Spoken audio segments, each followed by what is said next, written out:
सकाळी उठल्यानंतर विसर्जनाची लगेच तयारी करायची होती. उठल्यानंतर सर्वात आधी मी अंघोळ केली, त्यानंतर विसर्जन करून घेतलं.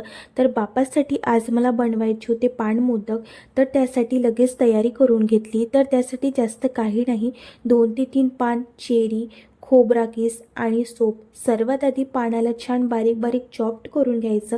त्यानंतर सर्व मिश्रण एकजीव केल्यानंतर त्यात 1 चम्मच मिल्क पावडर ॲड करायचं. मोदकचा शेप परफेक्ट येण्याकरिता मी हा साचा आणला. त्याला बटर किंवा ऑइल लावल्यानंतर त्यात मिश्रण भरून घ्यायचं आणि त्याला छान प्रेस करायचं आणि लगेच मोदक बनवून रेडी झाले. एकदम सोपी पद्धतीने मी मोदक बनवून 10 मिनिटामध्ये रेडी केले आणि याची चव खरंच अप्रतिम झाली होती. मोदक तर रेडी झाले, पण जो पसारा झाला होता तो बघूनच ताप यायला लागला मला. कामामुळे घरातली छोटी छोटी कामे माझ्या डोक्यातूनच निघून जाते बाबा. तर डब्यात चिवडा भरायचा होता, तो भरून घेतला. आपल्या कपड्यांपेक्षा लहान बाळांचा पसारा खूप जास्त असतो, तर आमच्याकडे आज पिलो कवर विकण्याकरिता आले होते आणि यांच्याकडे कलेक्शन खूप छान छान होते. तर मी पण 2 जोडी घेतली. तर खाली आला होता पाणीपुरीवाला दादा आणि पाणीपुरी तर सर्वांचीच फेवरेट असते.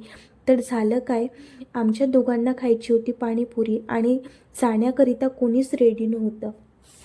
तर आम्ही एकमेकांना सारखं म्हणत होतो, तू जा तू जा, बट मी दीडशे आणि मी तर नाही गेली. यांच्याकडे नाही इलाज राहता यांनाच जावं लागलं आणि पाणीपुरी खरंच एकदम झक्कास होती.